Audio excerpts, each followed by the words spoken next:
एक आध सवाल करते हैं बेटा, है ना। पढ़ना क्या है हम लोगों को आज, डिटरमिनेंट, है ना। बस थोड़ा सा बचाए part.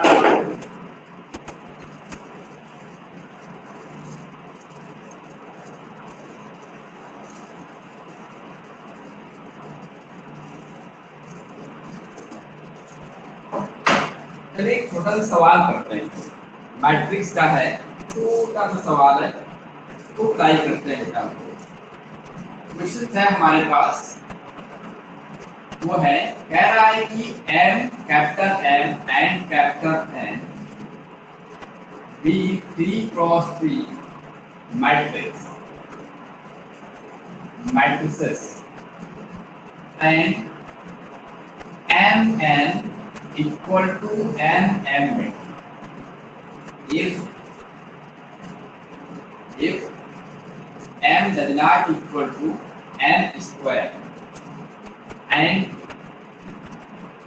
N square equal to N raised to 4, N raised to 4 points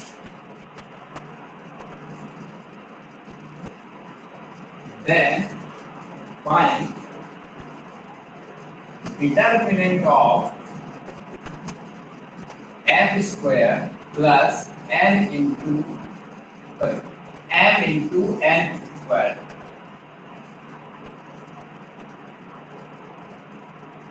कितना होगा बेटा?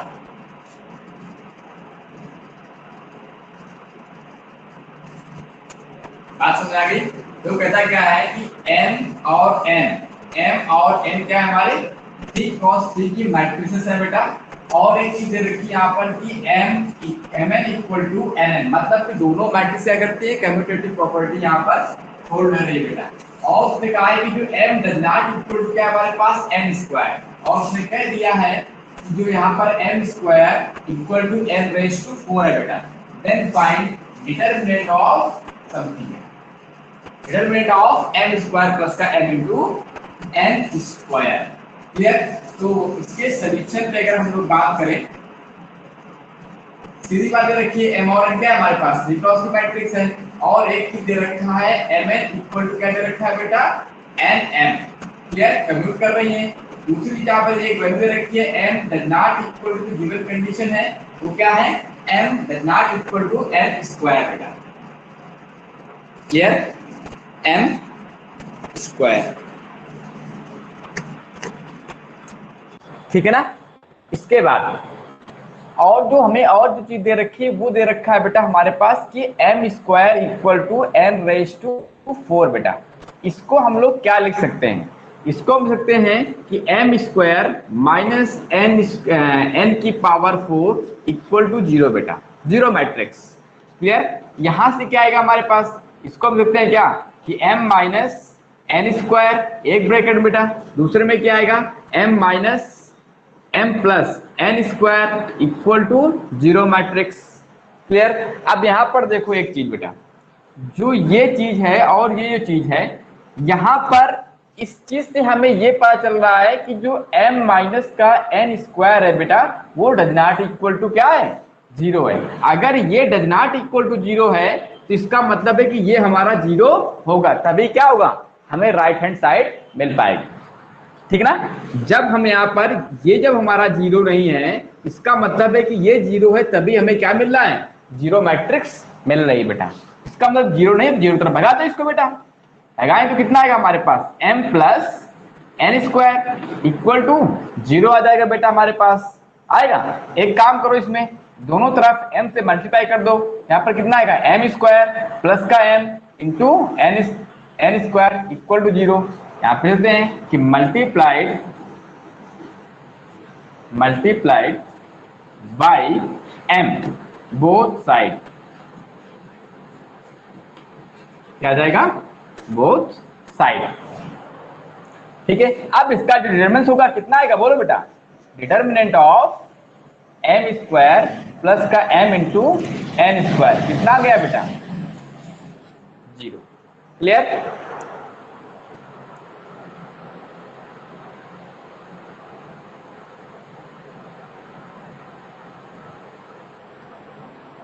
ठीक है ना।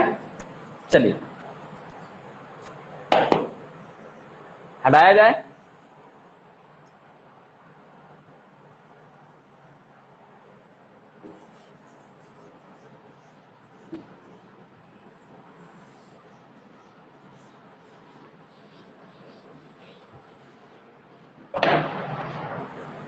चलो फिर अब एक काम करते हैं बेटा, हम लोग सीधा डिटरमिनेंट में आते हैं अपनी। ठीक है, नेक्स्ट टॉपिक है हमारे पास determinant. Very very important chapter है बेटा, डिटरमिनेंट। ठीक है ना, डिटरमिनेंट बेटा। ठीक, तो इसमें हम लोग कुछ पॉइंट्स लिखते हैं बेटा। पहला पॉइंट क्या है हमारे पास, it is represented by determinant of A, या फिर कह सकते हैं कि बेटा डिटरमिनेंट ऑफ ए। ठीक है, दूसरा पॉइंट क्या है, हमने ये सारी चीजें हम लोग लिख चुके हैं। दूसरा है हमारे पास कि पॉसिबल फॉर स्क्वायर मैट्रिक्स बेटा। क्या होगा, स्क्वायर मैट्रिक्स। थर्ड पार्ट जो होगा वो है कि दिस इज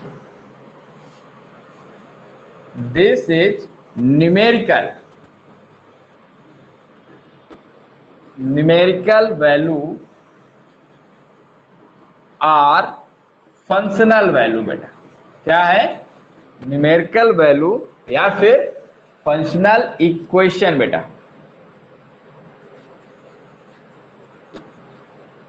ये 3 पॉइंट्स हैं। कहने का मतलब है कि डिटरमिनेंट क्या है बेटा हमारे पास, को रिप्रेजेंट किससे करते हैं हम लोग, इससे करते हैं। ठीक ना, डिटरमिनेंट ऑफ ए या फिर डीईटी, और क्या लिखेंगे हम लोग, ए। एक्चुअली ए क्या होती है, यहाँ पर एक स्क्वायर मैट्रिक्स होती है। स्क्वायर मैट्रिक्स का हम लोग क्या निकालते हैं, डिटरमिनेंट निकालते हैं। क्लियर। आगे देखो क्या है कि possible for square matrix. Determinant हम सिर्फ स्क्वायर मैट्रिक्स का ही निकालते हैं। निकाल पाएंगे इसका हम लोग, सिर्फ केवल एक स्क्वायर मैट्रिक्स होगी, उन्हीं का क्या निकालना है हमें, यहाँ पर डिटरमिनेंट फाइंड करना है। मतलब उस स्क्वायर मैट्रिक्स की वैल्यू को फाइंड करना है। ठीक है ना।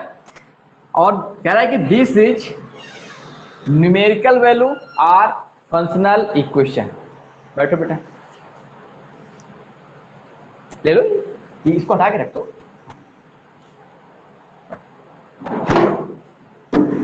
आज से हम लोग चल रहा है डिटरमिनेंट। वेरी वेरी इंपॉर्टेंट आपका टॉपिक है ये। ठीक है, इसमें हम लोग काफी तो हद तक कर चुके हैं। सिर्फ 2 एक्सरसाइज आपकी बची हुई हैं, 2 एक्सरसाइज बची हुई हैं, तो उन्हीं को करना है, आपका एक चैप्टर आपका मिल जाएगा। ठीक है, तो ये पॉइंट है हमारे पास यहाँ पर, तो इसको नोट करिए। करो जल्दी से बेटा।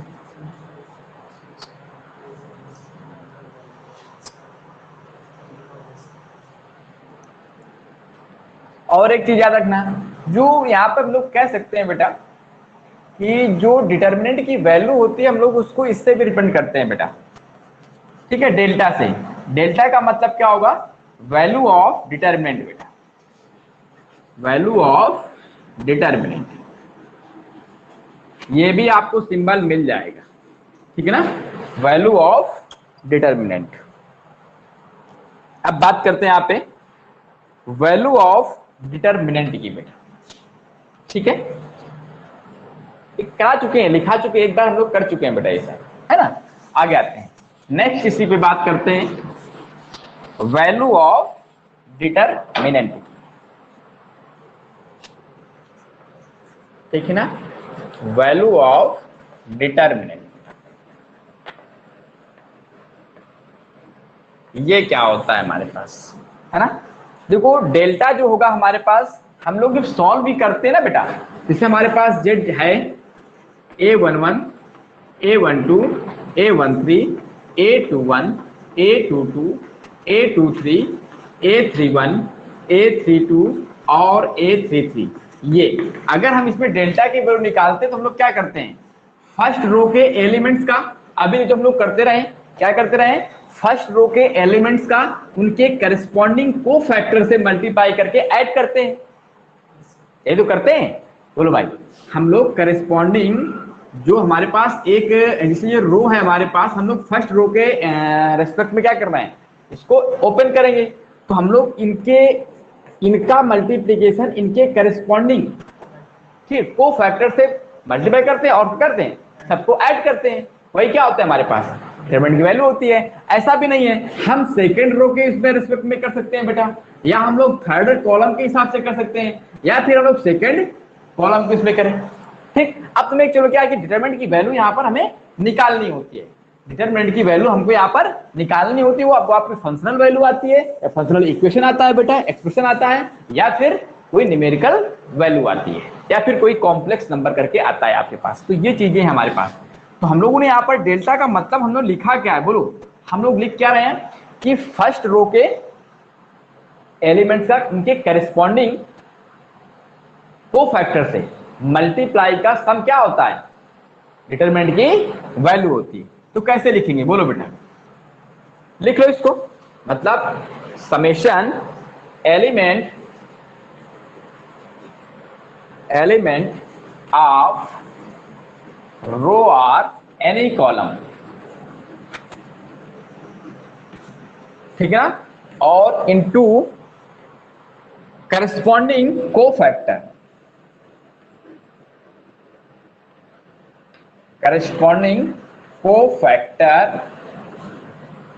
ठीक है ना, of row or column. Clear, ये होता है हमारे पास। इसका मतलब है अगर हम लोग इसमें फर्स्ट रो के रेस्पेक्ट में अगर हम लोग इसको एक्सपेंड करते हैं तो क्या कर देंगे, देखिए हम लोग यहाँ पर डेल्टा इक्वल टू आ जाएगा A11 C11 plus A12 into C12 plus A13 into C13। Clear, या फिर हम लोग इसी को ऐसे सकते हैं कि डेल्टा इक्वल टू बेटा हम लोग यहाँ पर सेकेंड कॉलम पे इसमें कर दें बेटा, तो क्या आएगा हमारे पास A12 into C12 plus A22, और यहाँ पे आएगा हमारे पास AC22 plus A32 into C32। ये भी क्या हो गया हमारे पास वैल्यू होगी। लेकिन बट अगर हम लोग यहाँ पर एक काम करें कि हम बेटा क्या ले लें, एलिमेंट्स लेते हैं फर्स्ट रो के और कोफैक्टर ले लेते हैं हम लोग सेकेंड रो के, इनका जो मल्टीप्लाई करके करस्पॉन्डिंग मल्टीप्लाई करके ऐड करेंगे तो उसका सम कितना आएगा, 0 आएगा। ये बात याद है ना। इसका मतलब है यहाँ पर याद रखना बेटा कि जो A11 है into AC21 plus A12 into, ठीक है, C22 बेटा प्लस A13 इंटू C23, ये क्या दे देगा हमें, इक्वल टू 0 देगा बेटा। ये बात क्लियर हो गई। बस ये तुम्हारे पास थोड़ी सी चीजें सोचने के लिए थी। क्लियर, चलिए आगे बात की जाए बेटा। नेक्स्ट पॉइंट पे लिख लिया, हटा दे, कोई दिक्कत।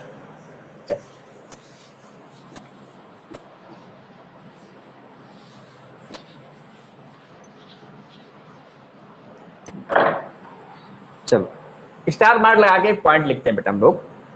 If delta is the value of determinant, समझना बेटा, if delta is the value of determinant and delta dash is the determinant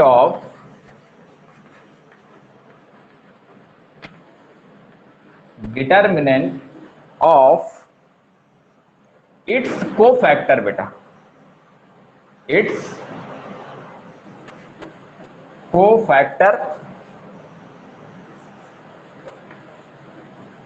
cofactors, then याद रखना बेटा जो डेल्टा डैश होता है वो डेल्टा n की पावर क्या होता है, n-1 के इक्वल होता है। ये रिलेशन होता है बेटा, ठीक है ना, याद रखना।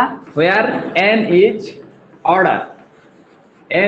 ऑर्डर ऑफ डिटर्मिनेंट, मतलब वो किस डिटर्मिनेंट, किस ऑर्डर का जो है डिटर्मिनेंट है हमारा, ठीक है, क्लियर। अब इसका मतलब क्या है, देखो ये जो मैट्रिक्स हमारी बन रही है, ये जो डिटर्मिनेंट बनेगी हमारे पास कोफैक्टर से बन रही है। जो कोफैक्टर के एलिमेंट्स आएंगे हमारे पास, उसकी वैल्यू निकालेंगे जब हम लोग, और जो हमें ओरिजिनल में हमारे पास जो रखी है डेल्टा दे रखा है, उसका कितना होगा, n रेज टू, तो डेल्टा रेज टू n-1 के इक्वल होगा। बंद कर खुल जाए,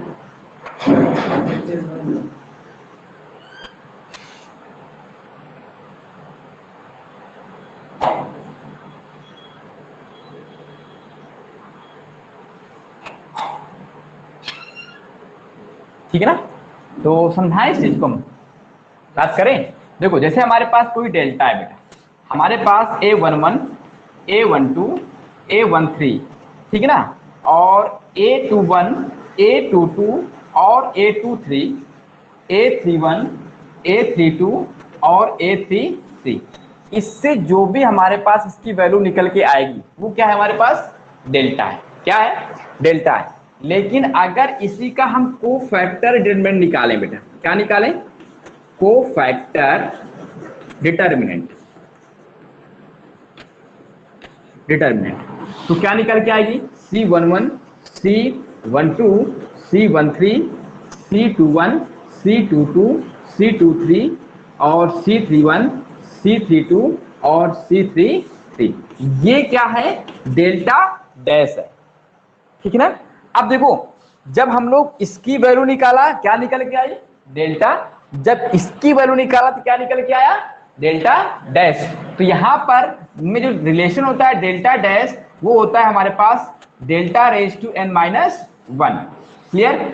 अगर 3 का 3 किया बेटा, यहां पर कितना देगा, डेल्टा स्क्वायर, ठीक ना। लेकिन ना कि n क्या होता है हमारे पास, n इज ऑर्डर, किस ऑर्डर का डिटरमिनेंट है, क्लियर। ये पॉइंट क्लियर हुआ। चलिए आगे देखते हैं हमको।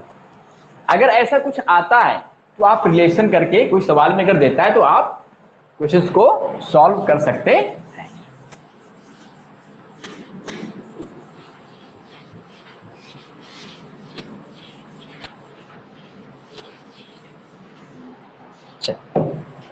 अब देखो तुम्हें इसकी प्रॉपर्टी पढ़नी है, डिटरमिनेंट को सॉल्व करने की तुम्हें क्या पढ़नी है, प्रॉपर्टी पढ़नी है, ठीक है। हमें सवालों को करने के लिए प्रॉपर्टी से सवाल करने पहले सीखने हैं, और विदाउट, जो एनसीईआरटी में जो देगा वो विदाउट प्रॉपर्टी देगा और विद प्रॉपर्टी देगा। तो पहले हम लोग विदाउट प्रॉपर्टी देखते हैं, इसके बाद प्रॉपर्टी सीखेंगे, फिर करेंगे, और भी जो हमारे पास यहाँ पर जो भी रूल्स हैं उनको भी सीखेंगे, ठीक है। जैसे सारस रूल है और भी रूल्स हैं, उन पर हम लोग बात करेंगे, क्वेश्चंस को हम लोग सॉल्व करेंगे, क्लियर। तो एक बात याद रखिए, जब हमें विदाउट प्रॉपर्टी अगर हमें सॉल्व करना होता है तो उसमें आपको क्वेश्चन देगा ही देगा बेटा, ठीक है। तो कुछ क्वेश्चन हम लोग करते हैं, फिर आते हैं कैसे सॉल्व करना है बेटा। वैसे विदाउट प्रॉपर्टी आपको सवाल मिलेगा नहीं आपको बोर्ड में, ठीक, विद प्रॉपर्टी ही सॉल्व करना होगा आपको।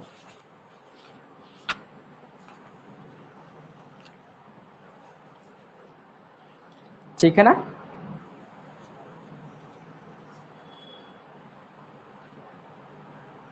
देखो एक्सरसाइज 4.1 जो भी है वो लगभग आपकी सारी की सारी बन जाएगी बेटा, ठीक है ना। जैसे आपके पास एक सवाल दे रखा है बेटा कि क्वेश्चन है, इफ a इक्वल टू, बस छोटे से सवाल है केवल, बस आपके बेटा, इफ a इक्वल टू 1 2 4 2 बेटा, ठीक है। और उसने पूछा है देन शो दैट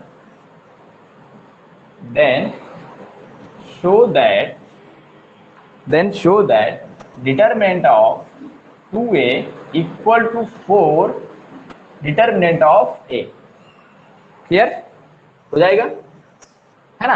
भाई सीधी सी बात है बेटा, यहाँ पे जो हमने यहाँ पर देखा कि क्या है, हमारे पास मैट्रिक्स A है। सॉल्यूशन की जब बात करेंगे तो क्या होगा हमारे पास, मैट्रिक्स है हमारे पास। वैसे भी हमें एक प्रॉपर्टी तो पता ही है बेटा कि k इंटू ए का जो डिटरमिनेंट होता है वो कितना होता है, k raise to n determinant of a, यही तो होता है हमारे पास। बोलो भाई। लेकिन ये k क्या होता है हमारे पास, इस पहले मैट्रिक्स में हम लोग मल्टीप्लाई करते हैं। तो एक काम करते हैं, इसको हमें प्रूफ करना है बेटा, तो प्रूफ कर लो, कोई दिक्कत ही नहीं है। अब यहाँ पर 2 होगा। अब यहाँ पर देखो n क्या होता है, ऑर्डर होता है बेटा। ये ऑर्डर कितना है हमारे पास, 2x2 का ऑर्डर है हमारे पास, है कि नहीं है। बस खत्म, आपको सवाल हो जाएगा, आपका कहने की बात ही नहीं है। अब यहाँ पे चाहो तो डिटरमिनेंट ऑफ a निकालो बेटा, क्या निकल के आएगा, 1 2 4 2 बेटा। आंसर कितना आएगा, माइनस का 6। कितना आएगा आंसर, माइनस का 6। क्लियर। अब देखो अगर हम यहाँ पर 2a निकालें बेटा, क्या निकालें, 2a निकालें बेटा, तो 2a क्या होगा बेटा, 2a कितना निकल के आएगा बोलो, डिटरमिनेंट हमारे पास आ जाएगी 2 4 8 और ये 4 बेटा। क्लियर। अब इसका अगर हमें डिटरमिनेंट निकालना है तो क्या निकल के आएगा बताओ, LHS और RHS आप प्रूफ कर दो बेटा। जब इसका निकालेंगे तो 2 4 8 4 बेटा, और आंसर कितना आएगा 8 और 32, कितना हो जाएगा हमारे पास बेटा, माइनस का 24।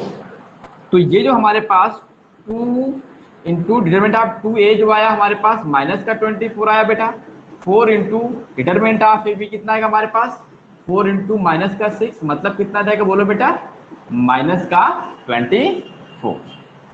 क्लियर हो गया। बस ये वेरीफाई हो गया हमारे पास, शो कर लो। वैसे भी यहाँ से हमें दिखने को तो मिल ही रहा है बेटा, कोई दिक्कत ही नहीं है। ठीक, लेकिन ये बोर्ड के एग्जाम में अगर आता है तो आपको इस तरीके से आप दिखा दे रही है बोर्ड में, ठीक है ना। और कुछ नहीं है आपके सवाल। देखो जो तुम्हारे पास हाँ डिटरमिनेंट में होता है, मैट्रिक्स में होता है। डिटरमिनेंट में हम आपको बताएंगे कि केवल एक ही रो में या एक रो कॉलम में होगा बेटा। नहीं, ये आपको मैट्रिक्स दी गई है बेटा, मैंने यहाँ पर मैट्रिक्स नहीं बनाया क्या, सॉरी। अच्छा मैंने सीधा यहाँ पर लिख दिया ना बेटा, देखो ये ऊपर मैंने मैट्रिक्स बनाई नहीं बेटा, ये देखो ये मैंने मैट्रिक्स बनाई। अब यहाँ पर मैंने इसका डिटरमिनेंट लिया बेटा, तो यहाँ पर मैंने डिटरमिनेंट काट दिया, कितनी आ गई, माइनस का 24 आ गई। नहीं बात नहीं भाई, हमने यहाँ पर 2a निकाला बेटा, ये मैट्रिक्स है हमारे पास 2 क्रॉस 2 की, और फिर क्या किया मैंने इसका डिटरमिनेंट ले लिया, कितना आ गया हमारे पास, 924। 2a हमारे पास इतना आ गया, और 4 इंटू डिटरमिनेंट ऑफ a कितना है हमारे पास, ठीक है। तो इसके जो तुम्हारे पास क्वेश्चन नंबर जो एनसीईआरटी की अभी एक्सरसाइज है वो 4.1 है बेटा, उसमें 8 सवाल है, सारे के सारे आपके बन जाएंगे बेटा सवाल, ठीक है। कोई दिक्कत बेटा। चलिए अब देखो डिटरमिनेंट हमारे पास क्या होती है, वैल्यू होती है बेटा, ठीक है। जो इसके जो मुझे शायद लग रहा है सवाल में क्वेश्चन नंबर 8 करा रहा हूं बेटा। यहाँ पे क्वेश्चन हमारे पास कह रहा है कि if determinant of x two 18x equal to है बेटा हमारे पास डिटरमिनेंट ऑफ 6 2 और 18 6 बेटा, कह रहा है कि देन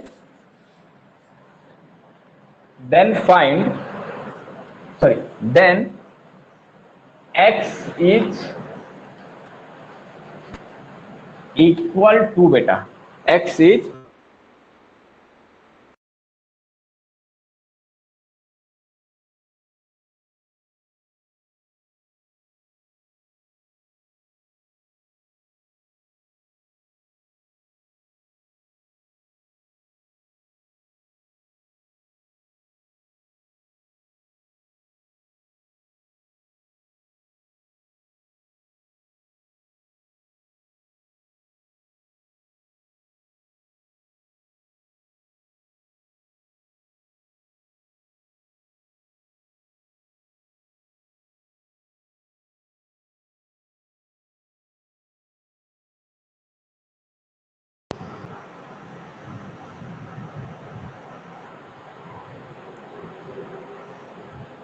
चलिए देखो यहां पर याद रखना बेटा कि जो ये प्लस माइनस 6 है, 6 है और 6 है बेटा। यहाँ देखो हम लोग यहाँ पर कभी ये नहीं कहेंगे कि x इक्वल टू 6, ऐसे कंपेयर यहाँ पे नहीं करेंगे, क्योंकि यहाँ पर क्या दे रखी है डिटरमिनेंट, और डिटरमिनेंट क्या होती है हमारे पास, एक वैल्यू होती है।